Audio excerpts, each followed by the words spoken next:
Crónica universal de nuestra época. Capítulo 11. Hacia la salida de la crisis.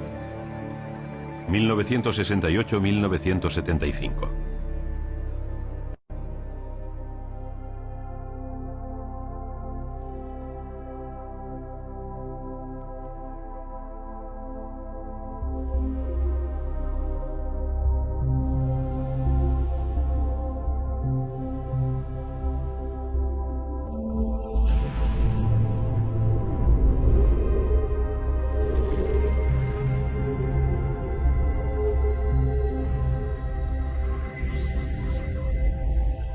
El 21 de julio de 1969, Neil Armstrong, comandante del Apolo 11, y Edwin Aldrin, pilotando el módulo lunar Eagle, se posaron sobre el mar lunar de la Tranquilidad, mientras Michael Collins permanecía en la nave.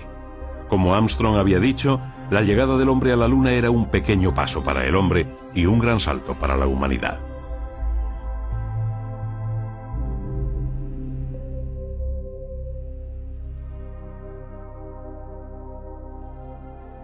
Las primeras huellas del hombre fuera de la Tierra permanecerán sobre la superficie lunar durante siglos, gracias a la ausencia de viento o lluvia.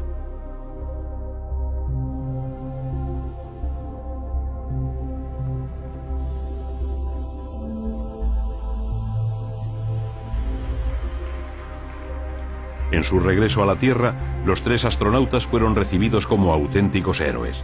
Eran los artífices de una nueva era. 1960 fue un año histórico, una de las grandes fechas en los anales de la historia, pero también un año crítico. Las bombas defoliantes y el napalm devastaban los bosques en Vietnam, mientras 300.000 personas exigían en Washington el fin de la guerra, cundía la deserción de la juventud y la vida americana se veía abocada a buscar una solución. ¿A dónde ir? La izquierda, abanderada por la URSS, ¿qué esperanzas podía ofrecer cuando todavía resonaban en el aire los ecos de la primavera de Praga? La ausencia de alternativas llevó a la juventud a evadirse del mundo a través de la música, de conciertos como el de los Rolling Stones en California o el de Woodstock. La paz y la solidaridad estuvieron en entredicho. 1969 fue el año de Biafra, donde el mundo contempló el rostro del hambre. Los 60 tocaban a su fin, y con la década muchos sueños. A este desencanto espiritual se unía la crisis material, secuela de la recesión. Los países en vías de desarrollo afrontaron el parón de la economía mundial, del que solo se salvaron los países productores de petróleo. Para 1.000 millones de personas del tercer mundo, el crecimiento fue cero, y en otros se experimentó un retroceso. Las medidas tomadas por los países industrializados para reducir la inflación y equilibrar la balanza de pagos hicieron caer los precios de las materias primas, exportación prioritaria del tercer mundo, mientras subían los de los productos manufacturados. También hubo logros. En 1969 la Conferencia de Ginebra prohibió las armas nucleares en el mar, al tiempo que se negoció la limitación del armamento estratégico. Las primeras rondas SALT tuvieron lugar en Helsinki, y en 1970 se llegó a acuerdos para limitar las pruebas nucleares.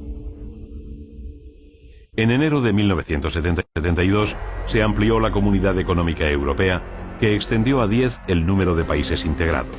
Noruega rechazó el ingreso y la Europa de los 9 entró en vigor. Europa se preocupó de la distensión y ofreció al Pacto de Varsovia una reducción bilateral de efectivos militares en 1970, aunque sin éxito. La tensión se instaló en el seno de la OTAN al enfrentarse en 1974 Turquía y Grecia en Chipre. Un año antes, la caída de Papadopoulos arrastró a la monarquía. Grecia abandonó la organización. Para Estados Unidos, Turquía era vital. Suponía una pieza clave en el cerco a la Unión Soviética. A pesar de la Guerra Fría, de 1963 a 1974 se venía gestando la tendencia a la coexistencia pacífica. La sensatez exigía el abandono de la política del equilibrio bipolar, de la confrontación entre los dos grandes. Se limaron asperezas y se conjuraron los recelos. Era necesario aprender a coexistir. Esa fue también la doctrina de la URSS, y los bloques perdieron rigidez al tiempo que surgía una tercera fuerza, la de los países no alineados. En muchos países seguía oyéndose el mar de fondo de los problemas sociales y políticos de años anteriores. En 1969 sonaban en el aire de París los ecos de la revuelta que había cambiado de signo las expectativas de la juventud dispuesta a luchar por un mundo solidario. Pero eran ecos de un espejismo, porque un año después Francia ensayó la bomba H en medio de una crisis monetaria internacional. Aquel año, el 52% de los ciudadanos votaron contra las reformas pedidas por De Gaulle, que abandonó la política para morir en 1970. Pompidou moriría 4 años después. Pierre Mesmer sucedió a Chaban-Delmas, mientras asumía la presidencia Valéry Giscard d'Estaing. Jacques Chirac asumió el cargo de primer ministro. Todos percibían con el cambio de nombres un cambio de signo en la vida francesa. También Alemania iba hacia una época nueva. Los aliados que habían tutelado su destino renunciaron al derecho a veto y desapareció el régimen de posguerra. Los estudiantes depusieron su beligerancia. Heinrich Lübke dimitió de la presidencia, que asumió Gustav Heinemann, y el canciller Willy Brandt formó gobierno de coalición en octubre de 1969. Se firmó el acuerdo de no proliferación de armas nucleares y con la URSS un pacto de no agresión extensivo a Polonia. Brandt se entrevistó con Brezhnev y obtuvo el Nobel de la Paz en 1971. Su apertura al este, la Ostpolitik, fue aprobada por la Asamblea Federal y los acuerdos del Este entraron en vigor. En mayo de 1973 Brezhnev visitó Bonn. Todo iba como Brandt imaginó, pero aquel año el asunto Guillaume, un oscuro caso de espionaje, forzó su dimisión. Meses después, Walter Scheel asumió la presidencia y basó la política exterior sobre su buen entendimiento con la URSS. El nuevo canciller, Helmut Schmidt, continuó su política con el apoyo del ministro de Exteriores Genscher. A la política de encuentro protagonizada por Alemania correspondió una política de desencuentros en el Reino Unido, donde Irlanda del Norte seguía siendo un problema. En 1969 estalló la violencia en Londonderry y ante la situación de guerra civil, Londres envió tropas, dificultando la distensión, sobre todo cuando se disparó sobre la población civil.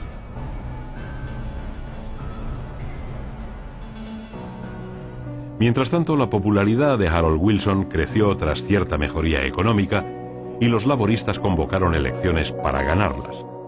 Pero el electorado no olvidaba el programa de austeridad, la pérdida de prestigio, la limitación de las cuotas de inmigrantes de la Commonwealth, y en junio de 1970 los conservadores formaron gobierno. Edward Heath entró con mal pie, aumentó el paro y subió la conflictividad a la par que las dificultades económicas. La admisión del Reino Unido en la Comunidad Europea alivió la situación en 1972.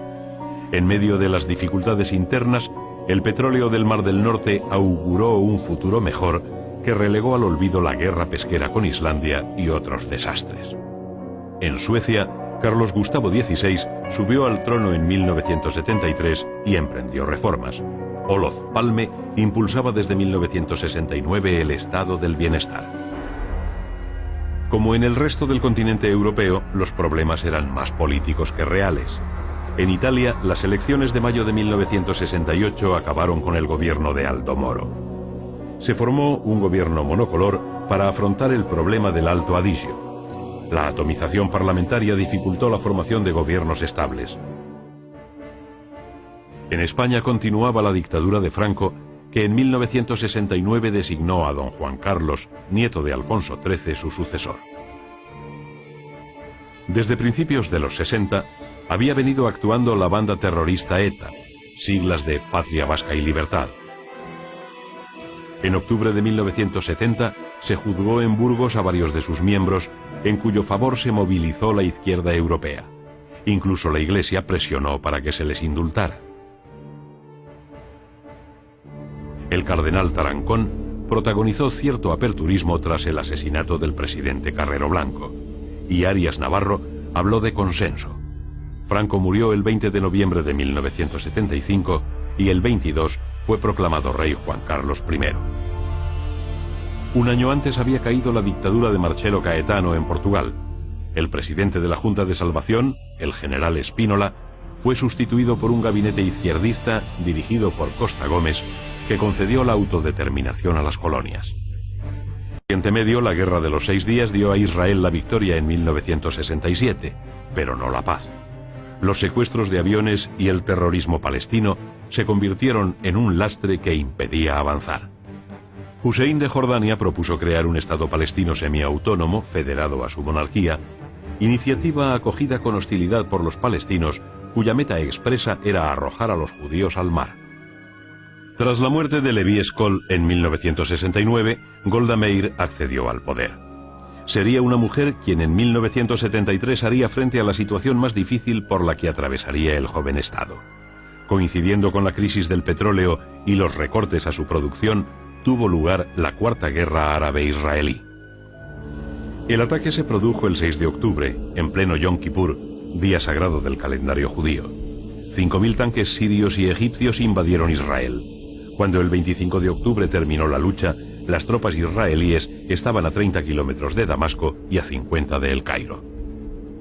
La derrota fue un jarro de agua fría para Anwar el-Sadat, presidente egipcio desde 1970 tras la muerte de Nasser, y a quien la presión del entorno belicista arrastró hacia una contienda de cuyos resultados dudaba. El mundo árabe estaba en ebullición. En Libia, Idris I cayó tras el golpe de Muammar el-Gaddafi en 1969. Tampoco el mosaico africano era un bloque uniforme. La descolonización se había hecho a espaldas de la realidad étnica. Entre los negros había tanta diversidad como entre los blancos, y la miopía interesada de Occidente no quiso verlo.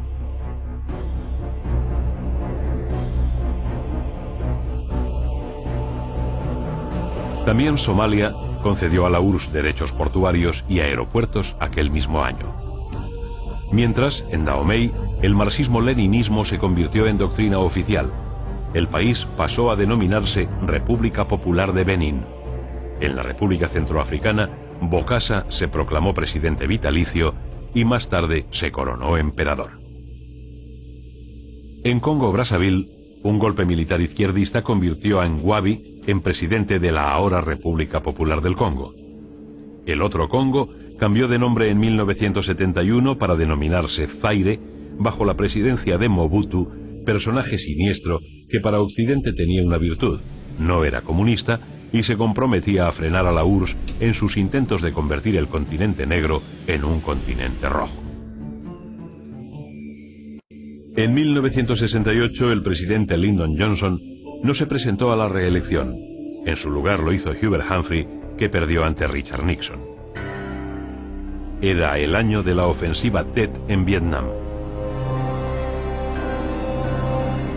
El Vietcong ocupó ciudades del sur como la antigua capital Hue y se luchó en Saigón.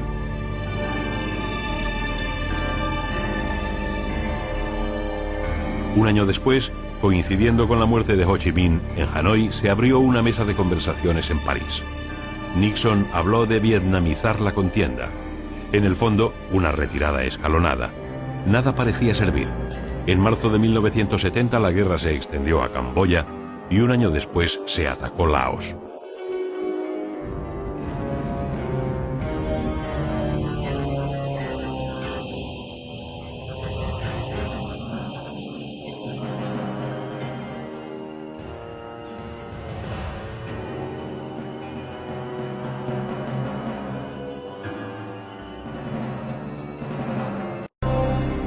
El Vietcong ocupó ciudades del sur como la antigua capital Hue y se luchó en Saigón.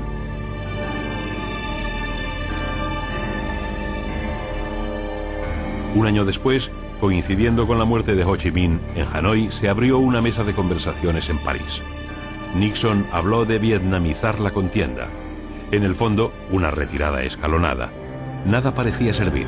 En marzo de 1970 la guerra se extendió a Camboya y un año después se atacó Laos.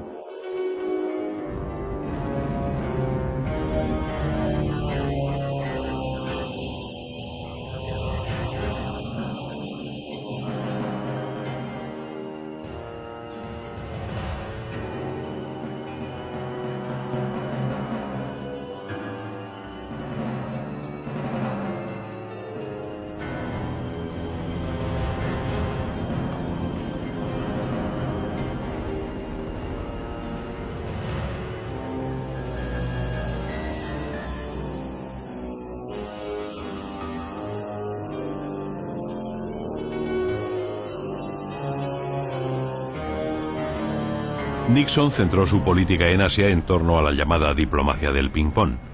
Henry Kissinger preparó la visita de Nixon a Pekín en 1972. Aquel año se firmaron en Moscú los acuerdos SALT, Strategic Arms Limitation Treaty, sobre limitación de armas nucleares, elaborado en Helsinki y Viena años antes. Nixon necesitaba logros que presentar en un año electoral como fue el de 1972. Pasadas las elecciones, hubo una gigantesca ofensiva del norte contenida por la aviación. Se logró un alto el fuego bajo supervisión internacional que Nixon firmó en 1973. 1974 transcurrió en conferencias de paz. Se reconoció la unidad de Vietnam, se retiraron las tropas extranjeras de Laos y Camboya y se acordó la celebración de elecciones en el sur. El 30 de abril de 1975 se rindió Saigón. 30 años de guerra quedaban atrás. Para entonces habían pasado muchas cosas. En junio de 1972, la policía de Washington había sorprendido a 5 merodeadores, uno de ellos colaborador de Nixon, en las oficinas de la candidatura demócrata del complejo hotelero Watergate. Comenzó un affair que los periodistas del Washington Post llevaron a sus últimas derivaciones en agosto de 1974 con la dimisión del presidente. Antes lo había hecho el vicepresidente Spiro Agnew. Gerald Ford asumió la presidencia y se entrevistó en Vladivostok con Brezhnev tras una visita al Japón. Ambos líderes hicieron una declaración conjunta sobre la limitación de armas estratégicas. Ford buscaba dos cosas: contener la inflación y conseguir un clima propicio a la paz. En la URSS, desde la caída de Khrushchev hasta los inicios de los 70, Brezhnev compartía el poder con Kosygin, Podgorny y Suslov. Se habló de una vuelta al estalinismo. Se presionó más sobre los jueces y la policía podía arrestar a escritores y artistas que intentaran sacar los pies del plato. Era señal de que la lucha por los derechos de los ciudadanos había tomado algún impulso. La URSS reforzó su flota en el Mediterráneo, pero comenzó a ver como punto caliente la inmensa frontera china. Las relaciones con el gigante amarillo no eran buenas. Se puso fin a la guerra de palabras, pero no a los movimientos de tropas. Los incidentes menudearon en el río Ussuri y en la frontera de Xinjiang. Brezhnev quiso poner en contra de China a los países del bloque, cuando en 1969 se convocó en Moscú una asamblea de partidos comunistas, pero muchos países asiáticos se negaron a asistir. Ante su incertidumbre al respecto de cómo evolucionarían las cosas, la URSS se acercó a Occidente. Se aproximó primero a Francia. Firmó un tratado con la República Federal Alemana en 1970, renunciando al uso de la fuerza, y dio muestras de querer acabar con la situación en Oriente Medio y el sudeste asiático. Era evidente que quería reservar sus energías para una posible confrontación con China, donde había terminado la primera fase de la revolución cultural con la expulsión de Liu Shaoqi del partido. En 1975 fue nombrado vicepresidente del Comité Central del partido en Pekín Deng Xiaoping, que inauguraba una nueva constitución para el país. Aquel año moría en Taiwán Chiang Kai-shek. En el otro extremo del mundo, Latinoamérica, llama la atención a lo largo de estos años el predominio de lo militar sobre lo civil, motivado por intereses oligárquicos. Los partidos únicos, los estados policiales, las dictaduras constituyeron gobiernos. El temor a los partidos de izquierda hacía abortar cualquier veleidad sospechosa de filocomunismo. La guerrilla rural, embrión para la toma del poder a la cubana, no fue secundado por el campesinado, aunque sí en Nicaragua y otros países centroamericanos que mezclaron el marxismo con la teología de la liberación. En Colombia, Misael Pastrana obtiene la presidencia en unas elecciones acusadas de fraude. Los seguidores de Rojas Pinilla se lanzan a la calle provocando graves altercados. Se declara el toque de queda y el país se sume en el caos. Cuba continuó siendo un problema. Castro atravesaba dificultades en 1971 y palió su escaso margen de maniobra económica uniéndose al Comecon. La visita de Brezhnev en 1974 reforzó su alianza con la URSS. Un año después, la OEA sancionó a Castro por su intervención en Angola. Alejandro Lanusse fue elegido presidente de Argentina en 1971. Poco después se creó el Ejército Revolucionario del Pueblo. La disputa con Inglaterra sobre las Malvinas tomó auge. La vuelta de Perón en 1973 fue efímera. Un año después moría, depuesto por los militares, mientras la actividad guerrillera llevaba al país a una situación crítica. La política del ministro López Rega provocó una huelga que doblegó a la presidenta Isabel Martínez. La escalada guerrillera se acentuó y se declaró el estado de sitio. En 1970, una coalición de izquierdas ganó las elecciones chilenas. Salvador Allende nacionalizó la banca y acabó con los monopolios. Expropió la Telephone and Telegraph, la Anaconda Copper Mining Company, el salitre y el hierro de capital igualmente estadounidense, las cementeras y los grandes latifundios. El 11 de septiembre de 1973, una junta militar presidida por Augusto Pinochet se hizo con el poder. Las Fuerzas Armadas tomaron la capital chilena y cercaron el Palacio de la Moneda. A mediodía fue bombardeado y las tropas de asalto tomaron el palacio. El cuerpo de Salvador Allende fue encontrado muerto en su interior. Comenzaba un largo periodo de dictadura militar. En diciembre de 1968 accedió al poder en Venezuela Rafael Calderas, reformista y contemporizador que amnistió a los guerrilleros, autorizó al Partido Comunista, estableció relaciones con el bloque socialista, modernizó la administración y consiguió nuevas bases de negociación con las compañías petrolíferas. A finales de 1973, Carlos Andrés Pérez atajó la inflación y el paro. Pablo Neruda había muerto en 1973 dejando una de las obras poéticas más importantes de la literatura hispánica. El mundo de la tecnología vivió una época dorada. Tras los paseos por la superficie lunar, nada llamaba la atención. David Scott y James Irwin condujeron el vehículo lunar por la superficie del satélite en 1971.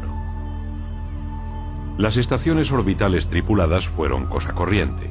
La URSS, pionera en esta técnica, puso en órbita 7 estaciones Salyut a partir de abril de aquel año.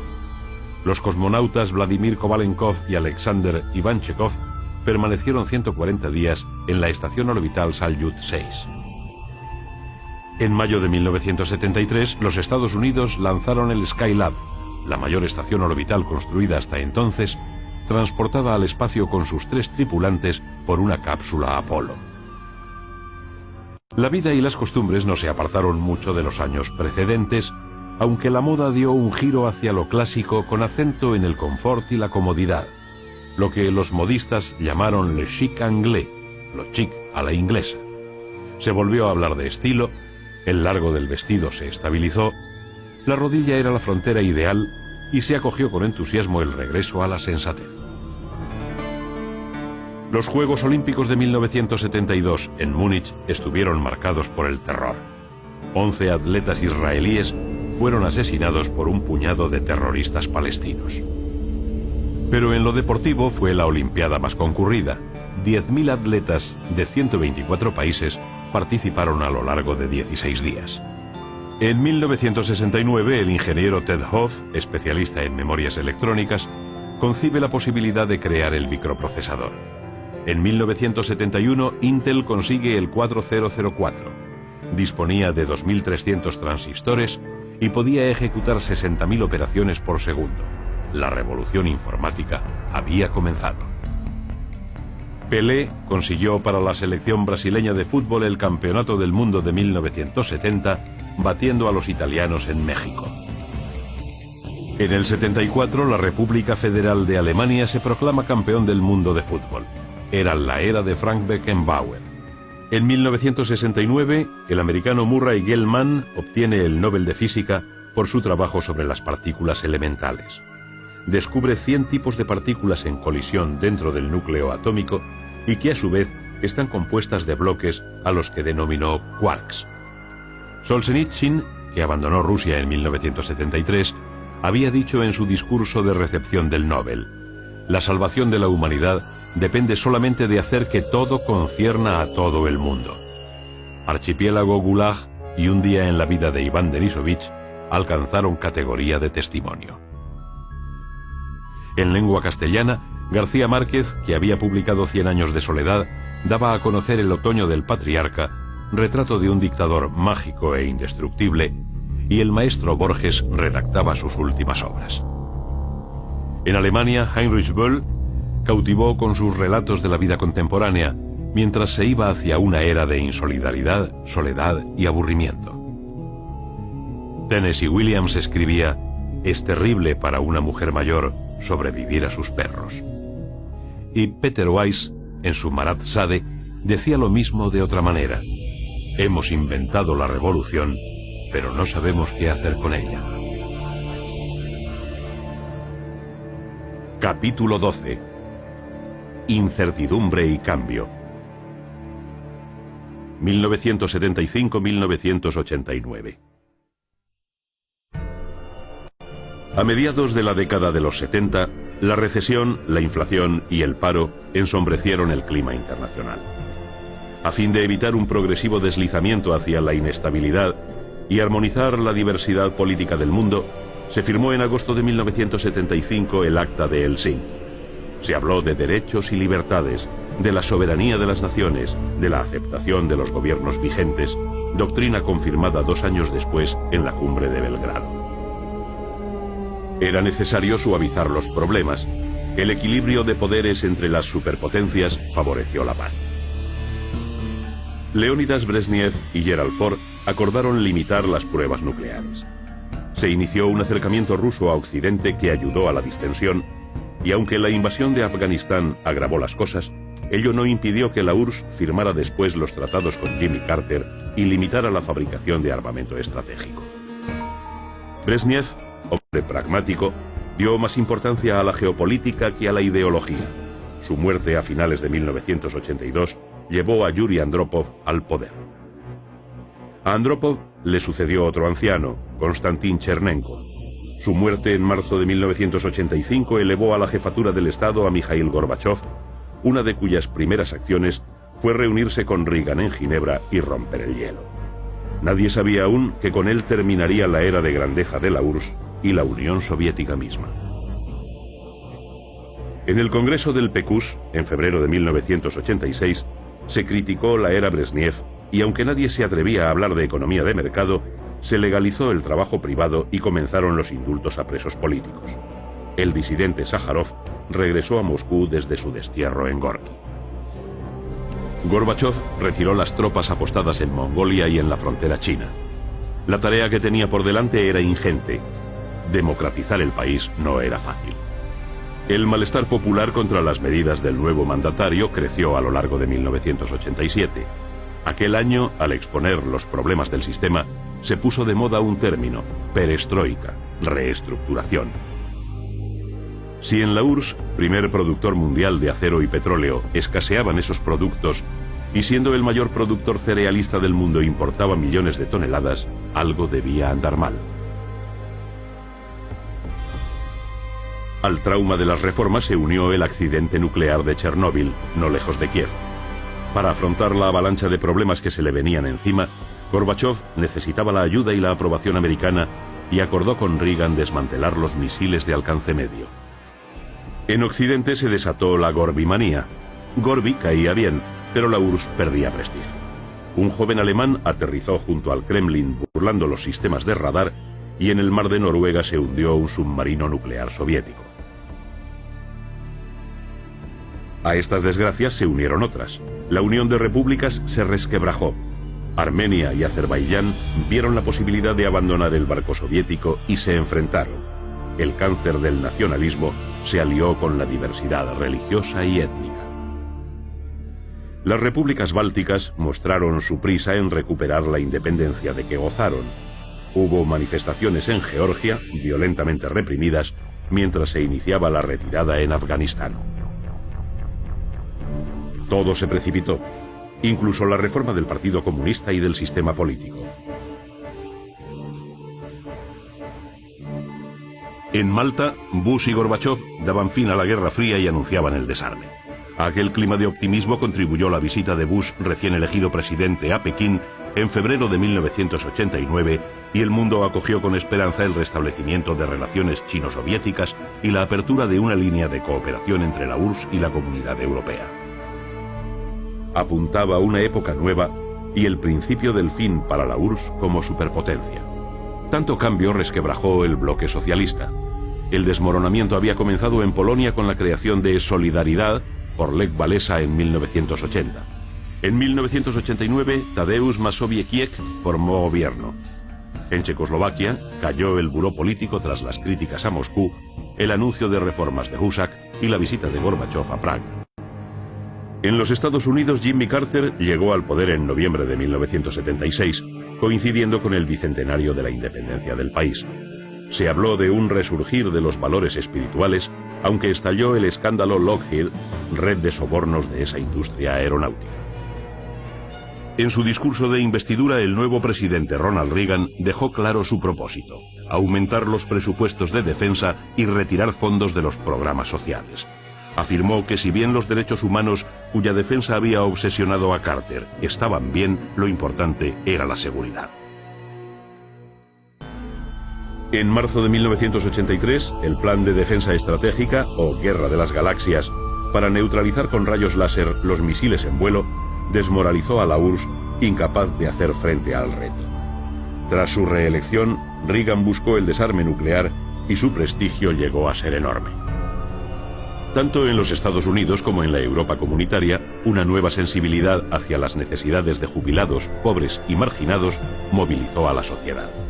La recesión económica, que recortó programas de ayuda, disparó el número de los desprotegidos, subieron los precios y la inflación. En el Reino Unido, James Callaghan relevó a su compañero de partido, el laborista Harold Wilson, en 1976. Callaghan, hombre pragmático, solucionó la crisis gracias al petróleo del Mar del Norte y al pacto social que moderó los salarios. No pudo conservar el poder que perdió en las elecciones de 1979, año en que los conservadores pusieron a Margaret Thatcher como primer ministro. Margaret Thatcher redujo el gasto y restringió el flujo del dinero mediante una política monetarista que elevó el clima reivindicativo sindical y suscitó disturbios. Pero lo atinado de su visión relanzó la industria. En 1982, tras la invasión de las Malvinas por Argentina, envió a la zona naves de guerra y submarinos nucleares, acción expeditiva que la hizo invencible tras los comicios un año después. El apoyo electoral le dio fuerza para enfrentarse a la huelga minera que puso al país al borde del colapso. La resistencia política que llevó a la Thatcher a ser elegida por tercera vez en 1987 se debía a un hecho: encarnaba la voluntad de no dejarse vencer por los acontecimientos. En Italia, la crisis económica se tradujo en problemas políticos. Los comunistas de Enrico Berlinguer obtuvieron un resultado increíble, el 35% y la alcaldía de Roma, que dio lugar al compromiso histórico, su entrada en el gobierno. Le sucedió Alessandro Pertini, pero los males de Italia no eran solo la corrupción. Las Brigadas Rojas asesinaron al primer ministro Aldo Moro y 2 años después el terrorismo reaparecía en Bolonia. Tras el fracaso de diferentes gabinetes, el socialista Bettino Craxi formó gobierno de coalición en 1983. Un año después, fue presentado al Parlamento el informe sobre la logia masónica Propaganda 2, en cuya trama se verían implicadas personalidades de la vida política y social. Tras dimitir en 1987 Craxi, el presidente Cossiga encargó formar gobierno a Giulio Andreotti, a Scalfaro y a Goria, 3 intentos en menos de medio año. A la inestabilidad política se unía el problema de la mafia en 1988. Para colmo de males, un año después los grandes jefes de la organización criminal fueron absueltos. El primer ministro, Ciriaco de Mita, dimitió y Andreotti formó gobierno. Muere en París el multimillonario griego Aristóteles Onassis. El armador había conmocionado al mundo, ya que tras su romance con María Callas había sorprendido a todos contrayendo matrimonio con Jacqueline Kennedy, la viuda del presidente asesinado. Onassis dejaba a su muerte una fortuna de más de 600 millones de dólares. Jacques Chirac fue sustituido por Raymond Barre, que en 1976 sacó al país de la serpiente monetaria, triquiñuela que permitía a las monedas de la comunidad fluctuar para así paliar la crisis económica mundial derivada de la subida del petróleo y la inflación. Con Giscard d'Estaing, que inauguró en 1977 el Beaubourg, Centro Nacional de las Artes, las dificultades no decrecieron. A la subida del paro se unió la inflación. En 1981 accedió a la presidencia François Mitterrand, que 3 años después sustituyó al primer ministro Pierre Mauroy por Laurent Fabius.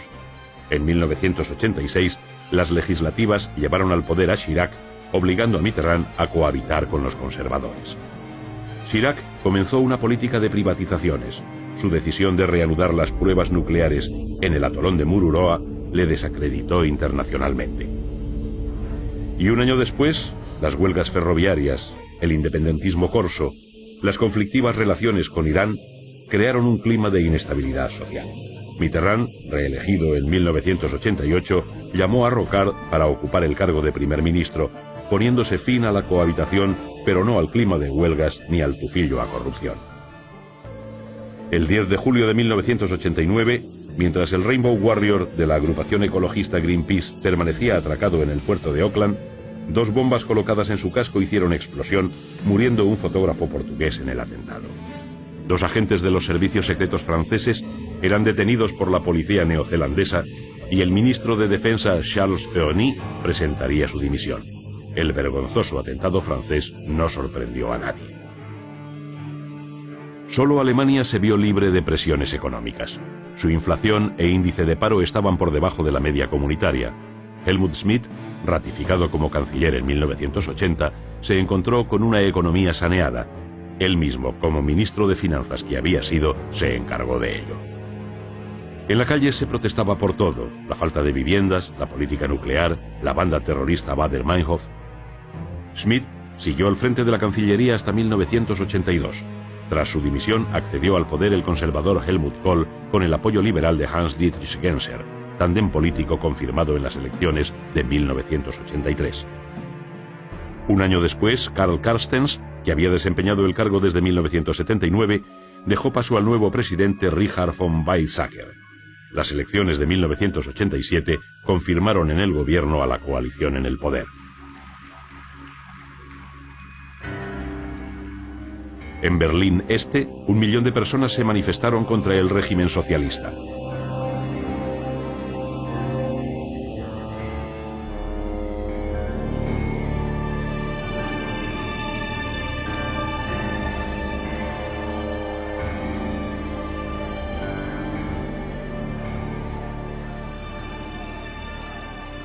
Con la caída del muro a finales de 1989, las cosas se precipitaron.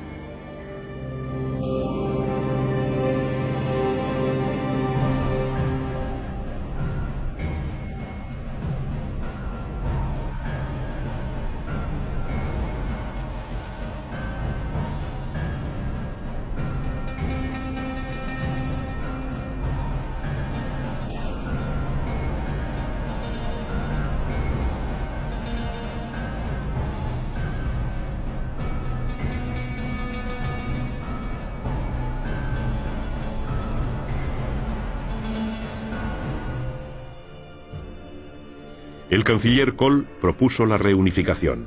Un mes antes, la lucha interna en la cúpula del Partido Comunista obligó a dimitir a Erich Honecker, reelegido secretario general del partido en 1986 tras rechazar la perestroika. Egon Krenz asumió el poder, pero la presión popular le echó del cargo en vísperas de la reunificación. En España, los cambios se precipitaron tras la muerte de Franco en noviembre de 1975. Juan Carlos se convirtió en rey y Arias Navarro fue sustituido por Adolfo Suárez, que amnistió a los presos políticos, legalizó el Partido Comunista y excarceló a los terroristas, dando comienzo a un periodo de transición. Se entablaron relaciones con la URSS mientras se celebraron elecciones que ganó la UCD. Un año después se aprobó la Constitución. En 1979 Suárez repitió victoria electoral, pero dimitió 2 años después, sucediéndole Calvo Sotelo. En el ínterim, el teniente coronel Tejero tomó el Congreso.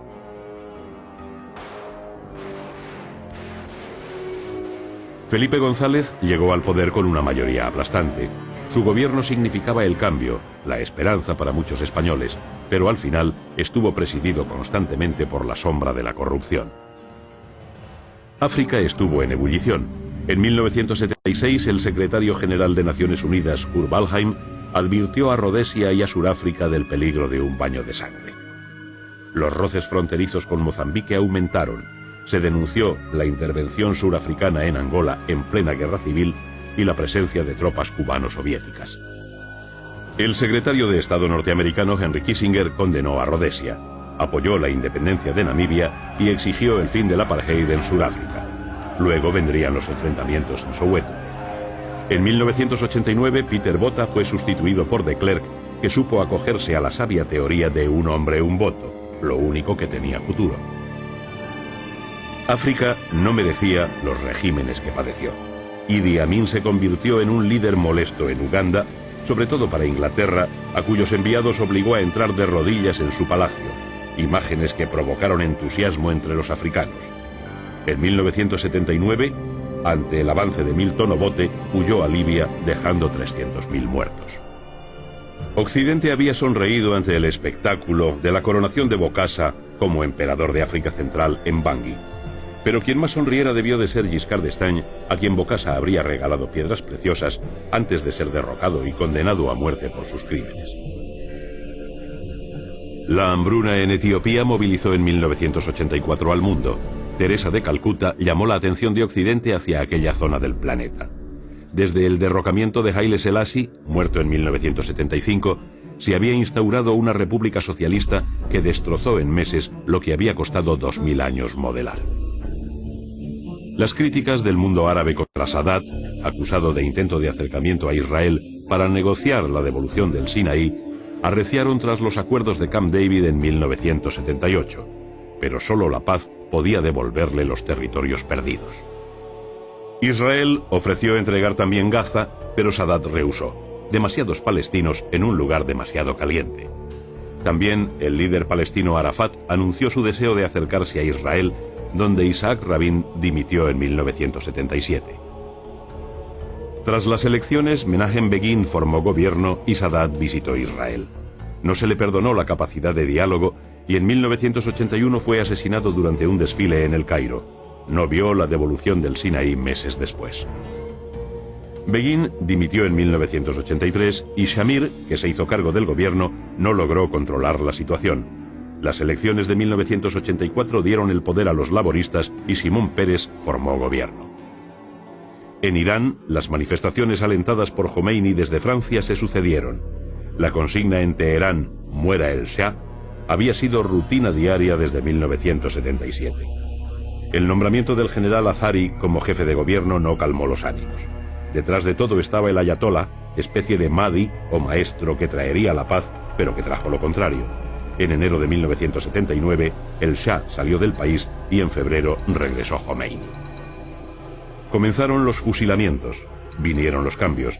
Las primeras en notarlo fueron las mujeres, cuya salida de la vida social y laboral se impuso junto con el velo y el vestido enlutado. En 1980 Jomeini invadió Irak y bombardeó los pozos petrolíferos de Abadán, agresión contestada por Saddam Hussein, que arrasó Tabriz y ocupó Khuzistán. La guerra paralizó la actividad petrolera.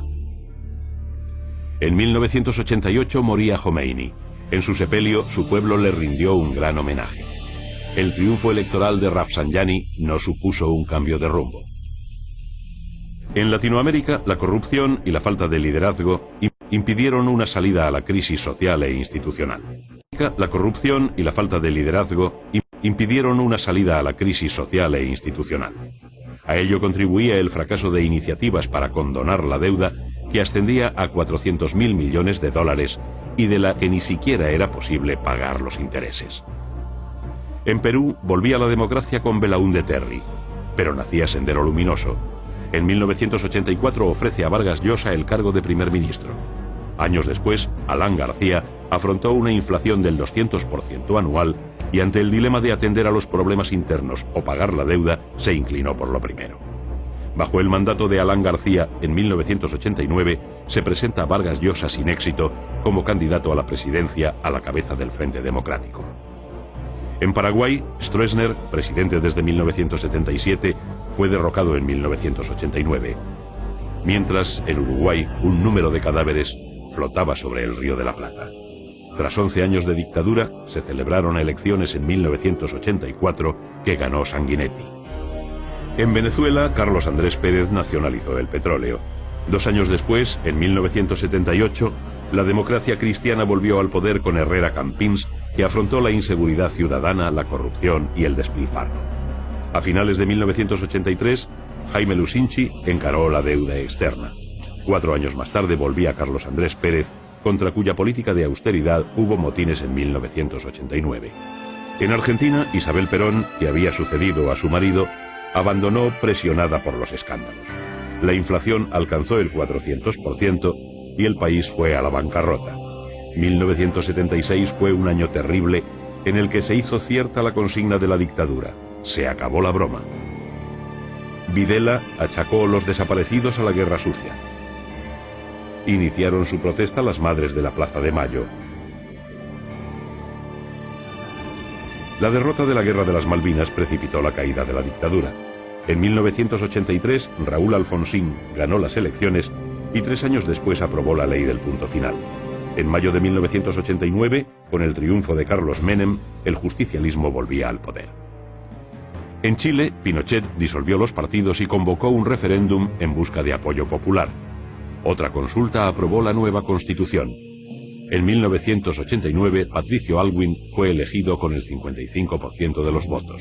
La izquierda apenas tuvo representación. En Panamá, Estados Unidos se comprometió mediante el Tratado Torrijos-Carter de 1977 a devolver la soberanía del canal para el año 2000. En 1989, George Bush aseguró haberse visto obligado a invadir el país por la anulación de las elecciones ganadas por la oposición. Noriega se refugió en la Nunciatura Apostólica, de donde salió para ser juzgado en Miami. En China, la muerte de Mao en 1906, un año después de la desaparición de Chiang Kai-shek, supuso el nacimiento de una nueva época y de una nueva constitución. Atrás quedaban las algaradas de la revolución cultural. En 1989 se reanudaron las relaciones con la URSS, pero tuvieron lugar los sucesos de Tiananmen, donde se mandó disparar sobre miles de estudiantes.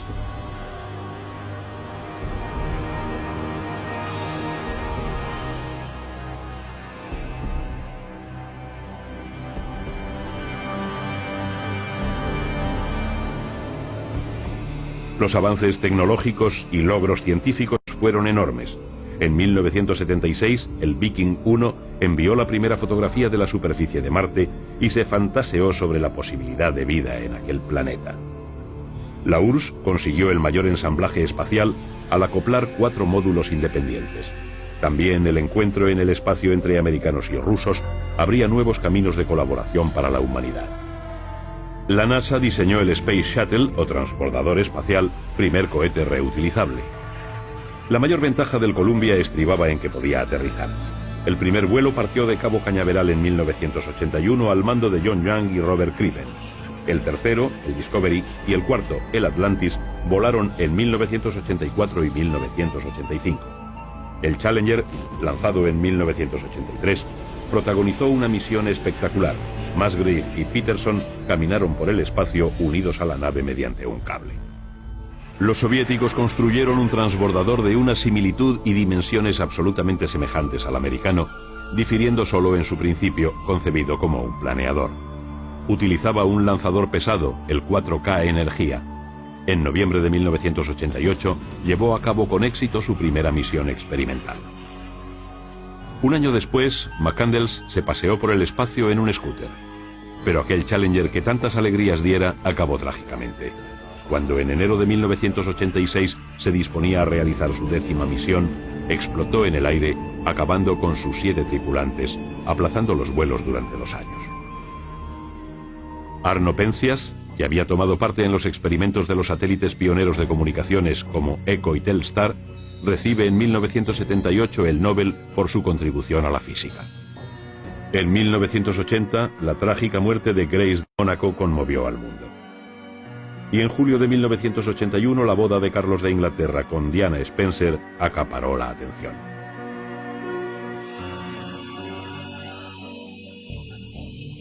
De los inventos de la época, el compact disc fue el más decisivo. En 1980 el mundo enmudeció ante el asesinato de John Lennon a la salida de su hotel.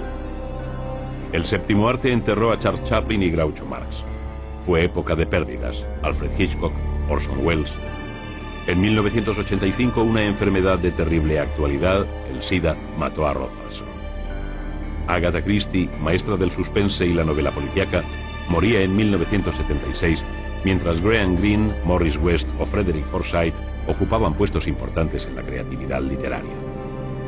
Erich Fromm había dicho en Miedo a la libertad, refiriéndose a su época: nunca se ha abusado tanto de las palabras para ocultar la verdad.